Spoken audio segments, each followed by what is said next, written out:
శివుడికి అందరికంటే ఎక్కువగా ఎవరంటే ఇష్టమో మీకు తెలుసా?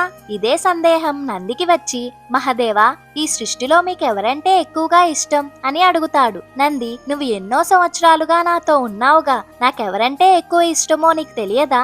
ఈ ప్రశ్నకు సమాధానం నువ్వే చెప్పాలి అని శివయ్య అంటాడు. నంది బాగా ఆలోచించి, ఇంకెవరు, పార్వతీదేవే కదా మహదేవా అని చెబుతాడు. అది విన్న శివుడు, నువ్వు తప్పు చెప్పావు నంది అని చిన్నగా నవ్వుతాడు. అయితే మీ పెద్ద కొడుకు కార్తికేయ స్వామి కదా అని అంటాడు నంది. శివుడు, లేదు లేదు నంది, ఇంతేనా నువ్వు నా గురించి తెలుసుకుంది అని అంటాడు. అయితే మీ చిన్న కొడుకు గణేశుడు అయ్యుంటాడు మహదేవా అని నంది అనగా, శివుడు వీరిలో ఎవరూ కాదు అని అంటాడు. అది విన్న నంది, కొంపతీసి నేనా స్వామి, లేదా మీ మెడలో ఉన్న వాసుకీనా అని అడుగుతాడు. లేదు లేదు, మీరు కూడా కాదు అని శివుడు అనగా, నంది, స్వామి నా వల్ల కాదు, దయచేసి మీరే చెప్పండి అని వేడుకుంటాడు. అప్పుడు శివుడు, బాధలో ఉన్నా సంతోషంలో ఉన్నా నన్ను తలుచుకుంటూ ప్రతిరోజు పూజలు చేసి నా మీద పూర్తి నమ్మకం పెట్టుకునే నా భక్తులంటే నాకెంతో ఇష్టం నంది అని చెబుతాడు. అందరూ ఓం నమ శివాయ అని కామెంట్ చేయండి.